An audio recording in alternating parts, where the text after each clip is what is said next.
Next problem দিয়েছে এই metal oxide contain 53% metal 53% metal আছে vapour density of the chloride of the metal is 66 ওই মেটালের যে মেটালিক ক্লোরাইডটা হয়েছে তার ভেপার ডেন্সিটিটা 66 find atomic weight of the মেটালটার অ্যাটমিক ওয়েটটা বার করতে বলেছে তার মানে আমাকে অ্যাটমিক ওয়েট বার করতে গেলে প্রথমেই আমাকে যেটা করতে হবে এর equivalent weight of the metal বার করবো তাহলে equivalent weight of the metal equal to কত mass of the metal mass of chlorine into 8 কারণ আমাকে এটা অক্সিজেন স্কেলে বলে দিয়েছে এই দেখো মেটালিক অক্সাইডে ইনফরমেশন দিয়েছে মেটালিক অক্সাইডে ইনফরমেশন মানে কি আমার ইকুইভ্যালেন্ট ওয়েটটা অক্সিজেন স্কেলে বার করতে হবে তাহলে 53% মেটাল মানে 53 পার্টস তাহলে 100 মাইনাস 53 মানে 47 পার্টস অফ অক্সিজেন আছে তাহলে ওপরটা কি করলাম mass of the metal mass of oxygen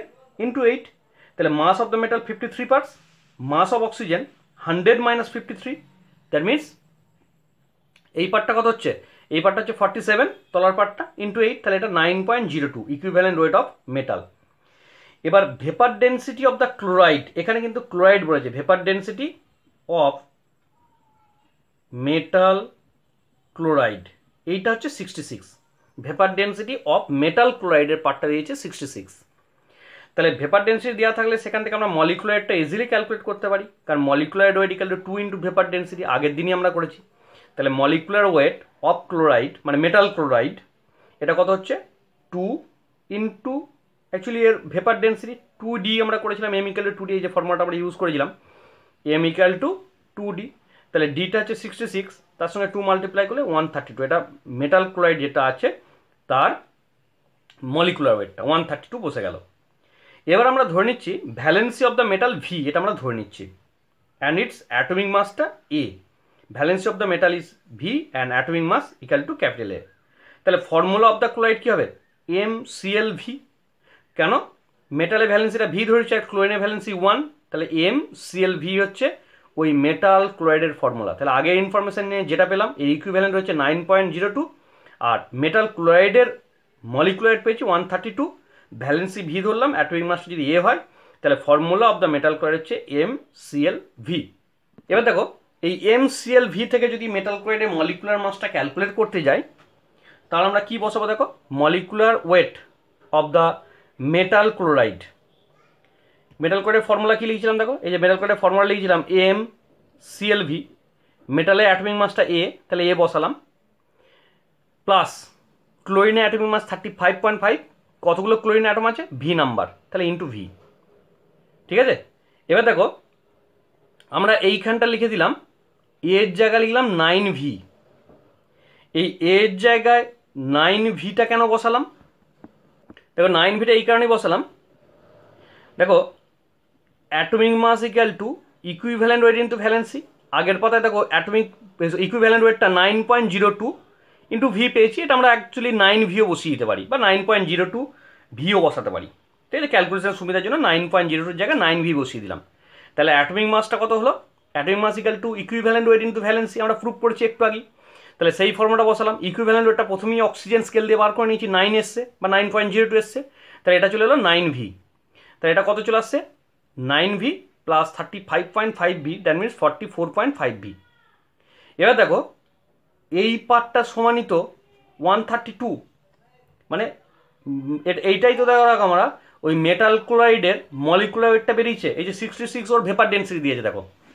এই যে আগের পাতাটা লক্ষ্য করো মেটাল ক্লোরাইডের ভেপার ডেন্সিটি 66 তাহলে মেটাল ক্লোরাইডের মলিকুলার ওয়েট কত 132 আর মেটাল ক্লোরাইডের ফর্মুলা হচ্ছে এমসিএলভি ফর্মুলাটা থেকে আমরা ওর এম্পেরিক্যাল মলিকুলার ওয়েটটা বার করে নিলাম বা molecular weight in terms of V calculate করে নিয়েছি সেই molecular weight in terms of V চলে এসছে 44.5V তাহলে 44.5V ইকাল টু 132 আমরা বসিয়ে দিলাম তাহলে V equal to almost equal to আমার এখানে 3 চলে এলো তাহলে atomic mass of the metal equal to কত হচ্ছে 9V 9V মানে 9 ইন্টু 3 দ্যাট মিনস 27 তাহলে এখান থেকে আমরা প্রবলেমটাকে সলভ করে দিতে পারবো তাহলে প্রবলেমটাকে আমি আরেকবার রিপিট করছি কীভাবে করলাম প্রথম অক্সিজেন স্কেলটা ইউজ করে আমরা ইকুইভ্যালেন্ট ওয়েট বার করে নিলাম vapour density of chloride metal chloride দিয়েছে এখান থেকে ভেপার ডেন্সিটি অফ মানে vapour density of metal chloride থেকে ওর ক্লোরাইডের মলিকুলার ওয়েট বার করে নিলাম আর একটা এম্পেরিক্যাল মলিকুলার ধরে নিলাম বা ফর্মুলা অফ দ্য ক্লোরাইডটা ধরে নিলাম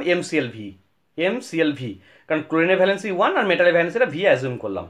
এই এমসিএলভি ফর্মুলা থেকে ওর মলিকুলার ওয়েটটা ক্যালকুলেট করলাম by using the term V. কীভাবে করলাম? মেটালটার অ্যাটমিক ওয়েটটাকে এ ধরে নিয়েছি, তাহলে এ প্লাস 35.5 ভি। এবার এটাকে আবার ভি দিয়ে রিপ্লেস করলাম। কী করে রিপ্লেস করলাম? আমরা ওই মেটালটার ইকুইভ্যালেন্ট ওয়েট 9.02 পেয়ে গেছি, তাহলে 9.02 যদি ইকুইভ্যালেন্ট ওয়েট পেয়ে যায়, তাহলে ইকুইভ্যালেন্ট ওয়েটটাকে ভ্যালেন্সি দিয়ে মাল্টিপ্লাই করছি, তার মানে এটা 9 ভি চলে আসছে, এ ইকুয়াল টু 9 ভি, তাহলে 9 V plus 35.5 V, that means 44.4 V, 44.5 V চলে এলো। এবার 44.5 ভি ইকুয়াল টু 132, এখান থেকে ভিটা সলভ করলাম, ভিটা থেকে আমরা ওর atomic mass of the metal 9 V করে আমরা এই বাকি পার্টটাকে সলভ করে নিলাম। নেক্সট আমরা আর একটা পার্ট দেখব, এটা বলেছে একটা প্রবলেম দেখব, 8.08 gram of a metal oxide on being reduced by hydrogen produce 1.8 gram of water. Calculate equivalent mass of the metal. একটা মেটাল অক্সাইডের সঙ্গে যখন হাইড্রোজেনের রিয়াকশন করানো হচ্ছে, তখন হাইড্রোজেনটা ওই মেটাল অক্সাইডের অক্সিজেন যে পার্টটা আছে, মেটাল অক্সাইড যে অক্সিজেনের সঙ্গে কম্বাইন করে 1.8 গ্রাম ওয়াটার তৈরি করছে। Calculate equivalent weight of the metal. মেটালটার ইকুইভ্যালেন্ট ওয়েটটাকে আমাকে এখান থেকে ক্যালকুলেট করতে হবে। খুব ইম্পর্টেন্ট প্রবলেম, আগেরটাও খুব ইম্পর্টেন্ট এবং এটাও খুব। দেখো ওয়াটারের মধ্যে যদি দেখি, ওয়াটারের মলিকুলার হচ্ছে 18, তাহলে 18 gram of water content 16 gram of water. কী করে এলো? এই যে দেখাচ্ছি, যদি তুমি molecular weight of water calculate করতে চাও, দেখো 2 গ্রাম অফ হাইড্রোজেন আর 16 গ্রাম অফ অক্সিজেন, তাহলে এইভাবেই তো 18টা আসছে। তাহলে 16 গ্রাম বা 16 পার্ট অফ অক্সিজেন আছে, তার মানে 18 gram of water content 16 gram of oxygen, তাহলে 1.8 gram of water content 1.6 gram of oxygen. এই 1.6 গ্রাম অক্সিজেনটা কোথায় ছিল? 8.08 gram of the metal oxide, কারণ 8.08 গ্রাম মেটাল অক্সাইডে যে অক্সিজেনটা আছে সেটাই হাইড্রোজেনের সঙ্গে কম্বাইন করে ওয়াটার ফর্মেশন করেছে। তার মানে 8.08 গ্রাম মেটাল অক্সাইডে এই 1.6 গ্রাম অক্সিজেনটাই ছিল, যেটা হাইড্রোজেনের সঙ্গে কম্বাইন করে ওয়াটার ফর্মেশন করেছে। This amount of oxygen is coming from metal oxide.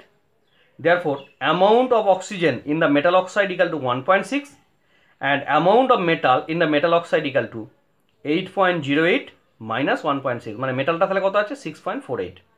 তাহলে মেটাল ওয়েট পেয়ে গেলাম, মেটাল অক্সাইড ওয়েট পেয়ে গেলাম, সেটাকে 8 দিয়ে মাল্টিপ্লাই করে দিলেই আমার এখানে অক্সিজেন স্কেলে, তাহলে অক্সিজেন ওয়েট পেয়ে গেছি, মেটাল ওয়েট পেয়ে গেছি। অক্সিজেন ওয়েটটা হচ্ছে 1.6, মেটাল ওয়েট হচ্ছে 6.48। অক্সিজেন স্কেলে তাহলে 8 দিয়ে মাল্টিপ্লাই করো, তাহলে equivalent of the metal equal to mass of the metal divided by mass of oxygen into 8।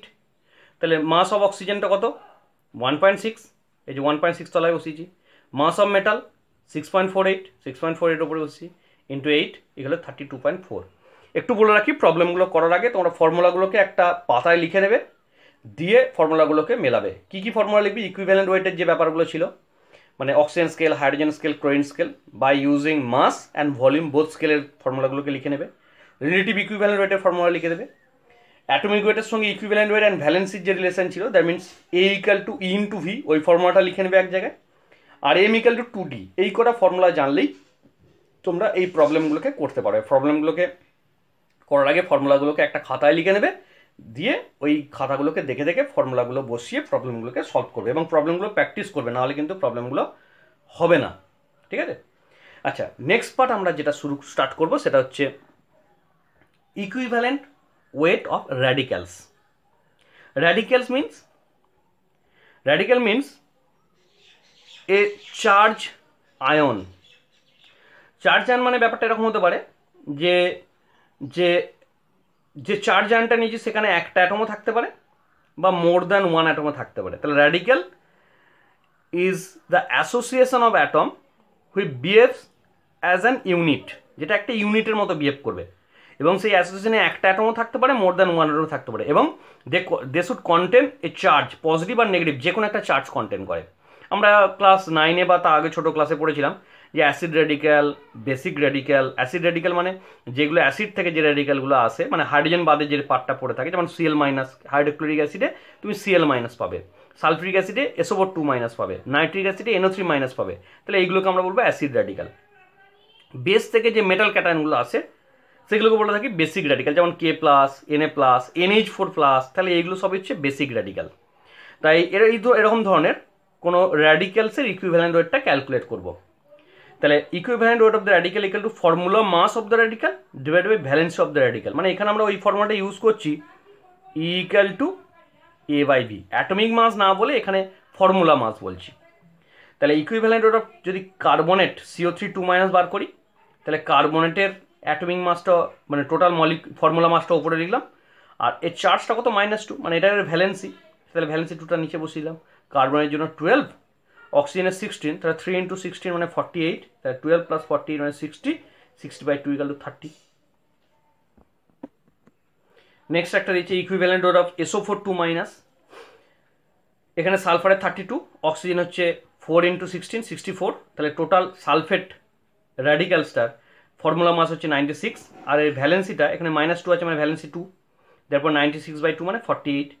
Equivalent weight of OH minus equal to 17/1, ভ্যালেন্সিটা 1, আর OH এর অ্যাকচুয়ালি ফর্মুলা মাস অক্সিজেনের জন্য 16, হাইড্রোজেনের 1, তাহলে 16 + 1 মানে 17, তাহলে 17/1 মানে 17 চলে আসছে। তাহলে এইভাবে আমরা ইকুইভ্যালেন্ট ওয়েট অফ র্যাডিক্যালসটা ক্যালকুলেট করতে পারছি। নেক্সট আমরা দেখব ইকুইভ্যালেন্ট মাস অফ অ্যাসিডস। অ্যাসিডসের কী করে ইকুইভ্যালেন্ট ওয়েটটা ক্যালকুলেট করব। Equivalent mass or equivalent weight of acid equal to molecular mass of the acid divide by basicity of the acid. Basicity means number of replaceable hydrogen. ওই অ্যাসিডে কতগুলো replaceable hydrogen আছে, সেই রিপ্লেসেবল হাইড্রোজেনের নাম্বারটা কি ওই অ্যাসিডটার বেসিসিটি বলছি। যেমন HCl এর রিপ্লেসেবল হাইড্রোজেন একটা, তাহলে basicity of HCl is 1। Sulphuric acid H2SO পরে replaceable hydrogen 2, therefore basicity of sulphuric acid equal two 2। এবার আমরা এর অ্যাপ্লিকেশনগুলো দেখবো ইকুইভ্যালেন্ট ওয়েট অফ অ্যাসিডসের। তাহলে উপরে লিখবো এর মলিকুলার ওয়েটটা, নিচে লিখবো কতগুলো রিপ্লেসেবল হাইড্রোজেন আছে বা ওই অ্যাসিডের বেসিসিটিটা কত। আমি এখানে অ্যাসিডগুলোর ফর্মুলা আর বেসিসিটিগুলো লিখে দিচ্ছি, বেসিসিটিটা কত। যেমন sulphuric acid HCl 1, nitric acid একটা রিপ্লেসেবল হাইড্রোজেন 1, অ্যাসিডিক অ্যাসিডে এই হাইড্রোজেনটা কিন্তু replaceable, this hydrogen is replaceable. এই হাইড্রোজেনগুলো কিন্তু রিপ্লেসেবল নয়। রিপ্লেসেবল হাইড্রোজেন মানে যে হাইড্রোজেনটা অক্সিজেনের সঙ্গে কম্বাইন থাকে সেটাকে রিপ্লেসেবল হাইড্রোজেন বলি। যেমন অ্যাসিডিক অ্যাসিডের ফর্মুলাটা লিখলে হয় CH3C=OH, এই অক্সিজেনের সঙ্গে যে হাইড্রোজেনটা রিপ্লেস আছে এটাই রিপ্লেসেবল হাইড্রোজেন আমরা বলছি। সালফ্রিক অ্যাসিডের 2, H2CO3 2, ফসফরিক অ্যাসিড 3, ঠিক আছে। এইভাবে আমরা রিপ্লেসেবল হাইড্রোজেনগুলো লিখেছি। এখানে একটু দেখবে H3PO4, H3PO3, H3PO2 তিনটেরই ফর্মুলা লিখে দিয়েছি। আমরা একটু আগে বললাম যে হাইড্রোজেনগুলো অক্সিজেনের সঙ্গে কম্বাইন থাকে সেগুলোকে রিপ্লেসেবল হাইড্রোজেন বলবো। H3PO4 এই তিনটি রিপ্লেসেবল হাইড্রোজেন। H3PO3-তে 2 number of hydrogen is replaceable. এই হাইড্রোজেনটা দেখো ফসফরাসের সঙ্গে ডাইরেক্ট লিঙ্কড আছে, এটা কিন্তু রিপ্লেসেবল হাইড্রোজেন নয়। অ্যান্ড H3PO2-তে ফসফরাস অ্যাসিডে এখানে দেখো একটা হাইড্রোজেন রিপ্লেসেবল হয়েছে। তাহলে আমরা যেমন একটা এক্সাম্পল দিয়েছি, equivalent weight of sulphuric acid calculate করেছি। ওপরের মলিকুলার ওয়েট হাইড্রোজেনের জন্য 2, সালফার 32, অক্সিজেন হচ্ছে 4 × 16 মানে 64, টোটাল আছে 98। এর কতগুলো হাইড্রোজেন রিপ্লেসেবল আছে? 2 নাম্বার হাইড্রোজেন রিপ্লেসেবল, তাই 2 দিয়ে ডিভাইড করে দিয়েছি। ইকুইভ্যালেন্ট ওয়েট অফ H3PO4, এখানে আমরা ফসফরাসের জন্য 31, তিনটে হাইড্রোজেনের জন্য 3, আর অক্সিজেনের জন্য 4 × 60, এটা 3 number of replaceable hydrogen, therefore 3 দিয়ে ডিভাইড করে দিয়েছি। 98/3 মানে 32.66। This is the equivalent weight of H3PO4। আজকে লাস্ট যেটা করবো সেটা হচ্ছে equivalent weight of base. Equivalent weight of base মানে similarly molecular weight of the base divide by acidity of the base. ওই বেসটাতে কতগুলো রিপ্লেসেবল ওইচ আছে, যতগুলো রিপ্লেসেবল ওইচ মাইনাস র্যাডিক্যালস থাকবে সেটাই হচ্ছে ওই বেসের অ্যাসিডিটি। যেমন NaOH এর 1, KOH এর 1, magnesium hydroxide 2, calcium hydroxide 2, aluminium hydroxide হচ্ছে 3। একটা এক্সাম্পল দিয়েছি, equivalent weight of calcium hydroxide CaOH2, ক্যালসিয়ামের জন্য 40, এখানে OH এর জন্য আসছে এই 34, that means 74/2। Equivalent weight of NaOH যদি ক্যালকুলেট করি, সোডিয়ামের 23, অক্সিজেন 16 + 1/1, কারণ একটা রিপ্লেসেবল হাইড্রোজেন, দ্যাট মিনস এটা চলে আসবে 40। নেক্সট দিনে আমরা equivalent weight of oxidant, equivalent weight of reductant equivalent weight of salt, এইগুলো করবো। অ্যান্ড ডুলং পেইটের law, molecular formula and empirical formula, এই পার্টটা পর্যন্ত নেক্সট দিনের পার্টে আমরা টানবো।